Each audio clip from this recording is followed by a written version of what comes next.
Chers téléspectateurs, bonsoir et bienvenue sur la chaîne de télé École 100% dédiée à l'éducation et sur le plateau de votre émission Afrique Édu. Aujourd'hui, nous allons voyager à travers 2 destinations différentes, notamment au Canada avec la diaspora sénégalaise pour un partage d'expériences de vie. Puis, nous allons rapidement faire un petit cap sur le Mali sur la thématique l'éducation des femmes en milieu rural, un exemple pour l'Afrique. Et enfin, nous allons atterrir au Sénégal dans les locaux de la chaîne Télé-École sur le plateau de l'émission Afrique Édu avec notre invité avec qui nous allons échanger autour de la thématique l'intégration et les défis des étudiants guinéens vivant à Dakar. Et tout ça, c'est juste dans un instant après le générique. Chers téléspectateurs, une fois de plus, bienvenue dans l'émission Afrique Édu, qui est d'ailleurs la vôtre. Alors, dans quelques instants, nous serons connectés avec Monsieur Abdoulaye Sir Khan, qui est technicien de soutien informatique, qui nous partagera son expérience de vie au Canada.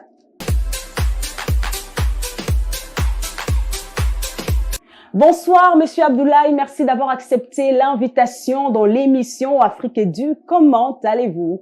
Bonsoir Dessara, c'est vraiment un plaisir pour moi de partager ce plateau aussi avec vous. Je vais bien et je salue tous les téléspectateurs de Afrique Édu. Merci.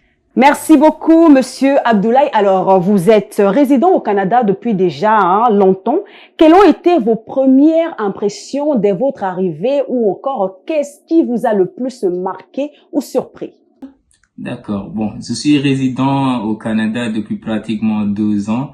Donc, les premières impressions que j'ai eues lorsque je suis arrivé ici ont été vraiment positives parce que quand je suis arrivé, je me suis rendu compte à quel point le pays était exceptionnel, donc très propre et très organisé. Ce sont les premières impressions que j'ai eues. Ma plus grande surprise quand je suis arrivé ici, c'était vraiment après que j'ai resté en fait 2 mois sans avoir de l'emploi. Pour moi, c'était vraiment quelque chose d'inimaginable autant pour moi. Donc, c'était vraiment une surprise pour moi. Bien, Monsieur Abdoulaye. Alors, vous êtes d'origine sénégalaise. Comment avez-vous vécu le choc culturel dès votre arrivée? Le choc culturel, très sincèrement, ça y a été parce que, comme nous le disons, donc les pays, c'est-à-dire diffèrent de l'un par rapport à l'autre, donc de par leur culture. Donc, nous pouvons bel et bien constater que les cultures ne sont pas les mêmes et qu'il y a des choses qui nous ont vraiment impressionnés, qu'on n'a jamais connues dans le passé, mais avec le temps, on a su s'adapter. Très bien. Alors, est-ce qu'il y a des habitudes canadiennes qui vous ont particulièrement marqué au quotidien? Bien sûr, parce que, disons, le Canada, c'est un pays où il y a vraiment de la tolérance et vraiment le respect strict, la ponctualité de l'heure et tout ça. Ce sont des choses qui m'ont vraiment marqué. Donc, par rapport à là où nous venons, donc, il y a vraiment une grande différence. Très bien. Alors, quels ont été les défis les plus difficiles à surmonter depuis votre arrivée? Oui, la mentalité aussi, ça y a été parce que quand je suis arrivé ici, donc je me suis rendu compte que le Canada était un pays où chaque personne devrait apprendre à voler avec ses propres ailes, parce que c'est un pays où l'individualisme, c'est quelque chose qui est vraiment remarqué ici en fait. Donc on a su surmonter tous ces défis-là, parce que c'était pas du tout facile. Comme au Sénégal, comme il y avait la solidarité et tout ça, ce n'est pas le cas ici, mais nous remercions Allah. Alors, ça c'est une question que j'aime beaucoup poser aux personnes résidant dans d'autres pays qui n'est pas forcément les leurs. Qu'est-ce qui vous manque le plus dans votre pays, le Sénégal, et qu'est-ce que vous avez apprécié le plus au Canada? Donc, ce qui m'a le plus manqué au pays, c'est vraiment ma famille, et ensuite les soirées que nous passons entre amis et tout ça. Ce sont vraiment des choses qui m'ont vraiment manqué parce que la chaleur humaine et tout ça, vraiment, ce sont des choses dont nous pouvons envier actuellement aux Sénégalais. Parfait. Alors, aujourd'hui, vous êtes bien intégré hein, au Canada parce que ça fait déjà un bon bout de moment que vous êtes là-bas. Alors, est-ce qu'il y a des coutumes ou traditions canadiennes que vous avez adoptées? Bien sûr, en fait, on s'est bien intégré, mais nous n'avons pas abordé, en fait, ou bien adopté des coutumes canadiennes, je peux le dire ainsi, à part du côté langage et tout. Mais nous vivons comme nous avons toujours vécu au Sénégal, avec les mêmes routines, à part le travail et les études. Donc, nous avons vraiment les mêmes routines qu'au Sénégal. Très bien. Alors, dernière question, Monsieur Abdoulaye. Comment cette expérience à l'étranger a-t-elle changé votre vision de la vie, de vous-même ou des autres? Et est-ce que vous songez à repartir dans votre pays d'origine? Pratiquement et personnellement pour moi, donc cette expérience m'a vraiment permis de sortir de ma zone de confort et ensuite d'aller à la recherche, à la quête de la connaissance et de la recherche aussi de plein d'opportunités et tout. Donc ça m'a vraiment permis de trouver d'autres opportunités. Donc je songe bel et bien repartir au pays après avoir accompli la mission pour laquelle je suis venu ici. Merci beaucoup, Monsieur Abdoulaye. C'était un plaisir d'être connecté avec vous. Alors, c'est la fin de cet échange. Merci à vous pour votre participation et j'espère qu'on se reverra sûrement la prochaine pour une autre thématique. Au revoir.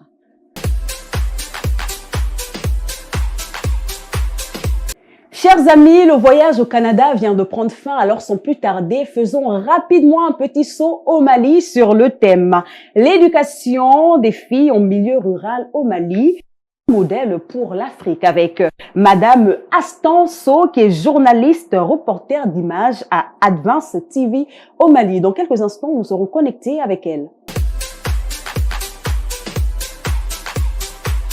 Bonjour Madame So, bienvenue dans l'émission Afrique Édu. Alors, comment qualifiez-vous le modèle de l'éducation des filles au Mali en milieu rural?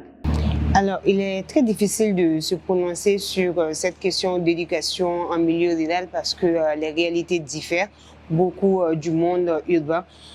D'une part parce que cette question d'éducation, certes, il y a des écoles, il y a des entités qui permettent de maintenir les jeunes filles à l'école, mais souvent c'est compliqué parce qu'il y a des facteurs socio-économiques qui peuvent s'ajouter à la donne. Donc, ce qui fait que il y a une inscription des filles, une large inscription des filles à l'école, mais elles ne sont pas maintenues dans le système scolaire.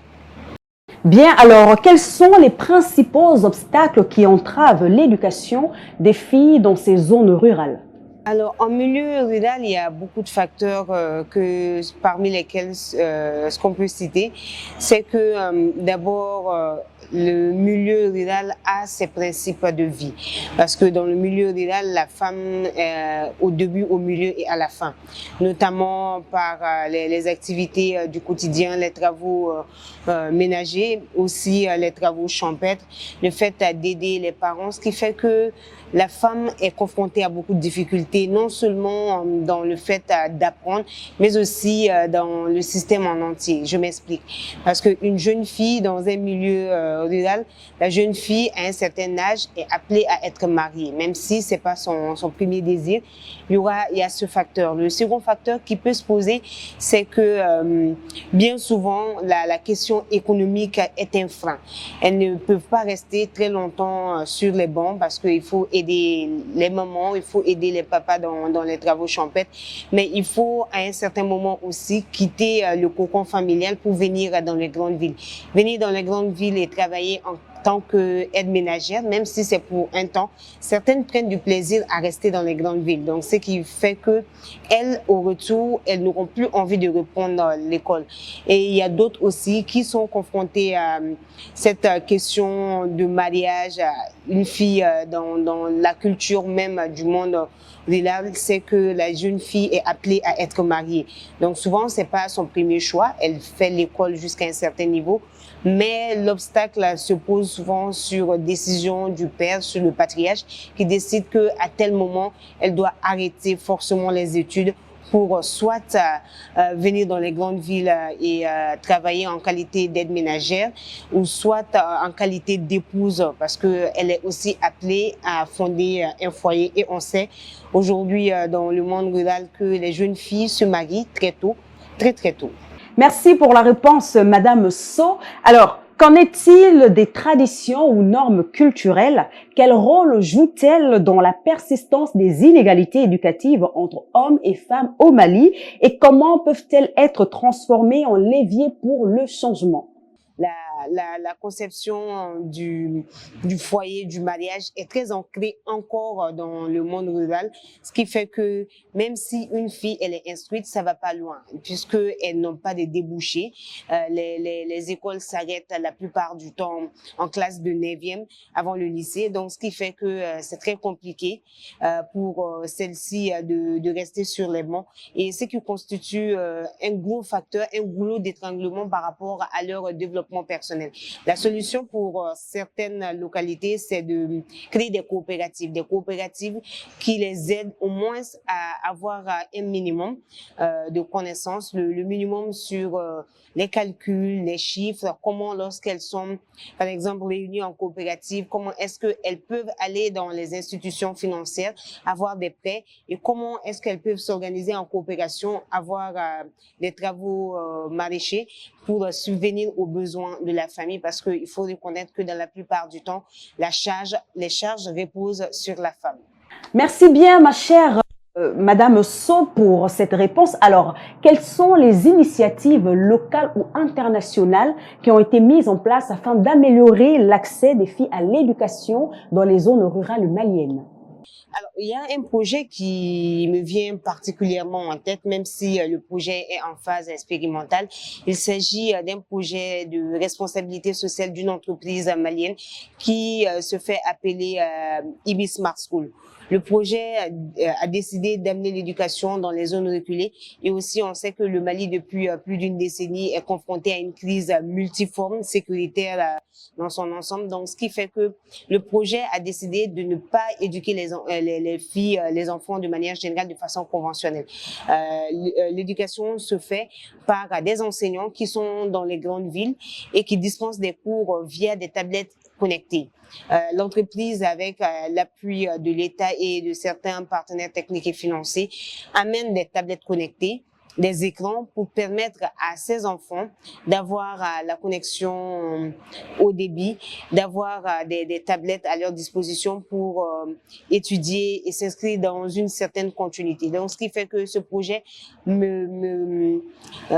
comment je vais appeler ça, ce projet est très promoteur pour moi, et j'espère que cela va s'inscrire dans la continuité et que d'autres partenaires pourront venir aider ce projet à amener l'éducation à un autre niveau, surtout dans le monde rural. D'accord. Alors, dernière question, hein. Est-ce qu'il existe des figures emblématiques féminines reconnues pour ce combat lié à l'accès des filles à l'éducation au Mali? Alors, de manière générale, à l'ancienne génération, si je peux me le permettre de le dire, je pense notamment à Rose Bouzette, je pense notamment aux membres du CNT, Aïssata Cissé, connue sous le nom de Château, et à bien d'autres dames qui sont dans ce combat d'épanouissement de la gente féminine.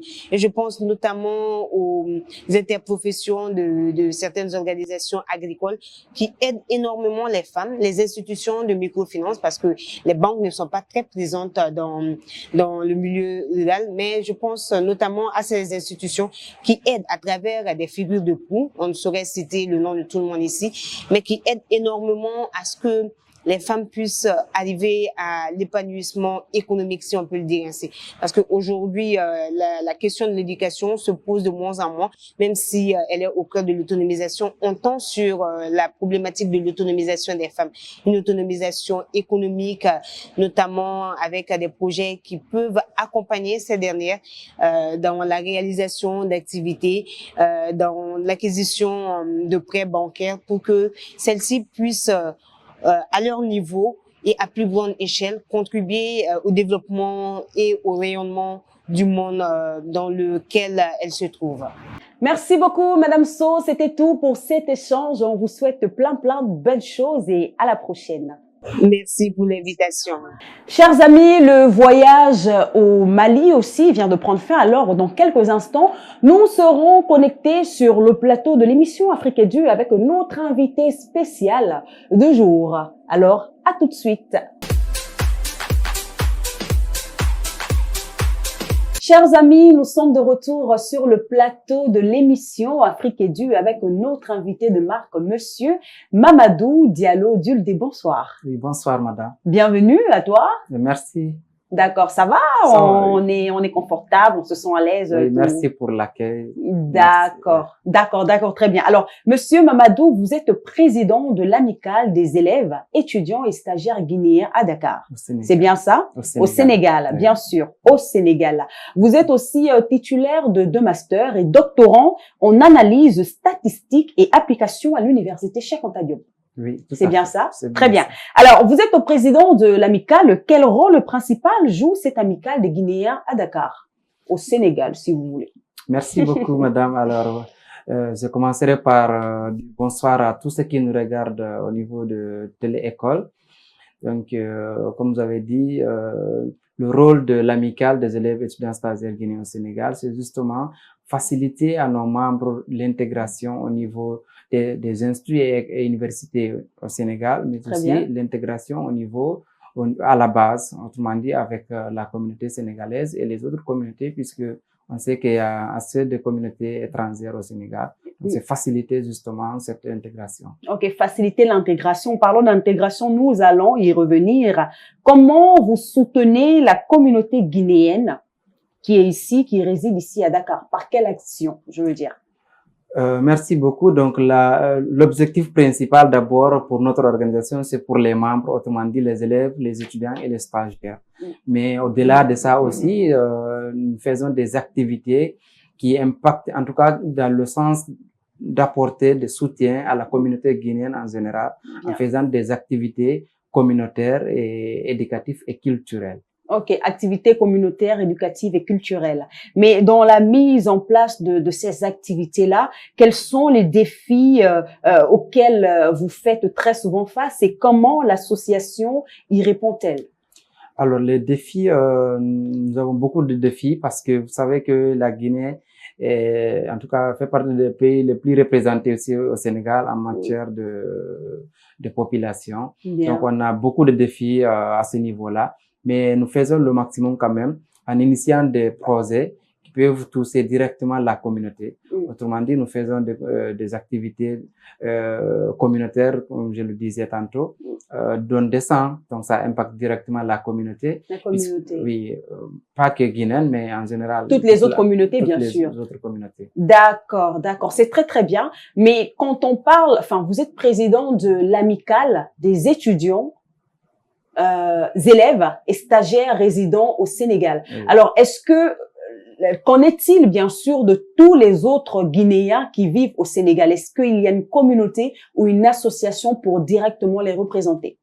D'accord, merci beaucoup pour cette belle question. Alors, il y a bien évidemment le Haut Conseil de Guinée au Sénégal qui est là, qui couvre l'ensemble des organisations guinéennes qui sont au Sénégal. D'accord. Donc, on est dirigé directement vers le Haut Conseil des Guinéens au Sénégal. D'accord, d'accord, c'est très très bien. Alors, est-ce qu'il existe des projets de collaboration entre votre amicale et d'autres communautés ou organisations sénégalaises pour favoriser l'intégration et améliorer les conditions de vie des Guinéens vivant au Sénégal? Bien évidemment, nous avons une très belle collaboration avec les autres organisations, que ce soit estudiantines ou en tout cas organisations locales. S'ils organisent des activités, ils font appel à nous ou bien ils nous invitent. On vient, on participe, l'histoire de connaître comment ils fonctionnent. Et à retour, nous aussi, si on a des initiatives ou bien on a des besoins, on fait appel à ces organisations-là. Je vais nommer, si vous permettez, la Jeune Chambre internationale, par exemple. Ce n'est qu'un exemple puisqu'il y en a assez, mais qui, en tout cas, vous tendent la main tout le temps. Et que nous aussi, réciproquement, on les invite et ils nous assistent, notamment au niveau des formations de nos membres et d'autres activités en général. D'accord, d'accord, d'accord. Mais j'aimerais un tout petit peu revenir sur la question des défis. Quels sont, par exemple, les défis les plus fréquents auxquels vous faites face?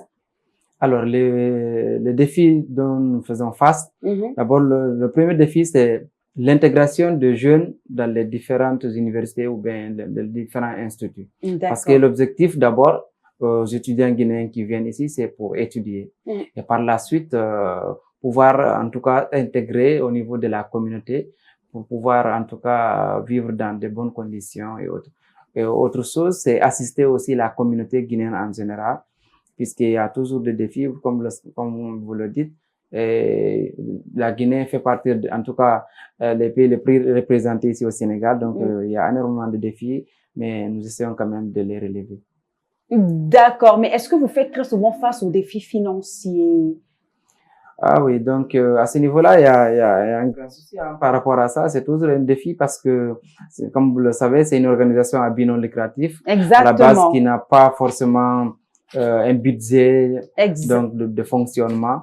Donc c'est les membres, les personnes de bonne volonté, en tout cas, qui assistent l'organisation à bien fonctionner. Donc forcément, il y a un défi à ce niveau-là. Très bien. Alors, comment favorisez-vous la cohésion sociale entre Guinéens et Sénégalais et quelles sont les activités que vous organisez pour renforcer ces liens? Merci beaucoup pour cette belle question. Alors, nous initions des projets où nous impliquons directement les autres communautés, pas que la communauté sénégalaise, mais en Bien. particulier les Sénégalais. Ok. Je veux parler de la journée culturelle que nous organisons chaque année. Donc, on organise cette journée-là pour, en tout cas, inviter les autres communautés qui sont là à venir découvrir les coutumes, la culture guinéenne, nos plats et tout ce qui s'ensuit par rapport à notre pays. Les danses. Les danses traditionnelles, les défilés de mode, mais aussi parler de la Guinée, montrer que c'est quoi la Guinée.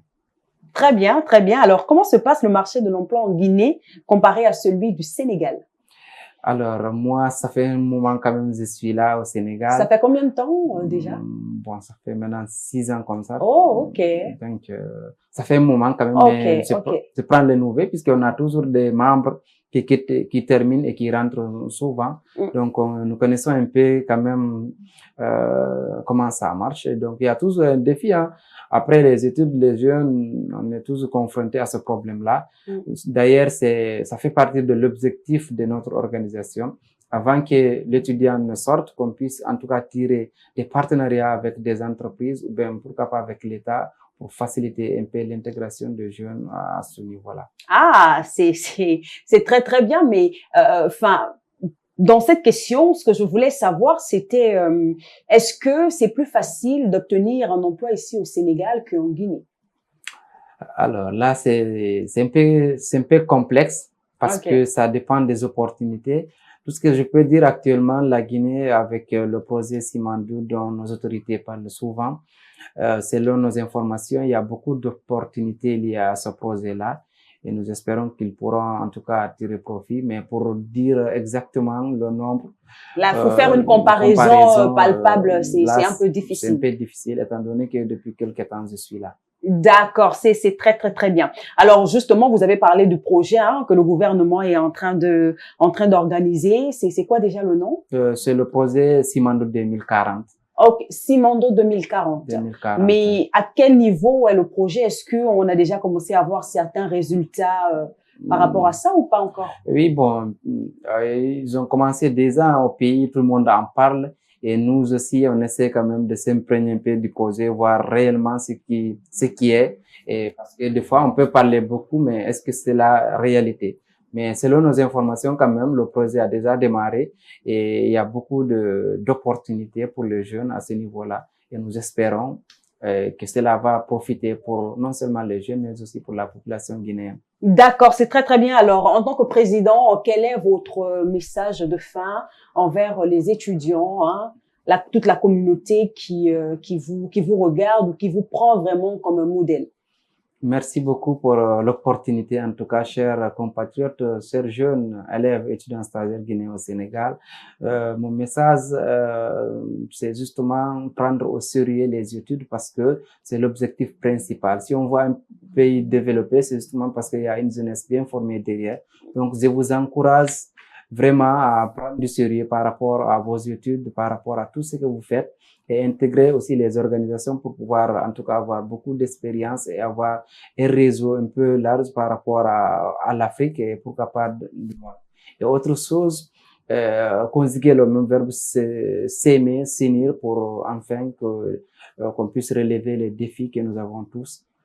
Merci beaucoup, Monsieur Mamadou Diallo. Chers téléspectateurs, comme vous l'avez entendu, c'est bel et bien sur ces belles paroles de fin que se termine l'émission. N'oubliez pas de vous connecter à nos différentes pages numériques, notamment Facebook, Instagram, LinkedIn au nom de Télé-École. Et je vous rappelle aussi que la chaîne est sur le bouquet Canal+ au numéro 225 et sur la TNT au numéro 20.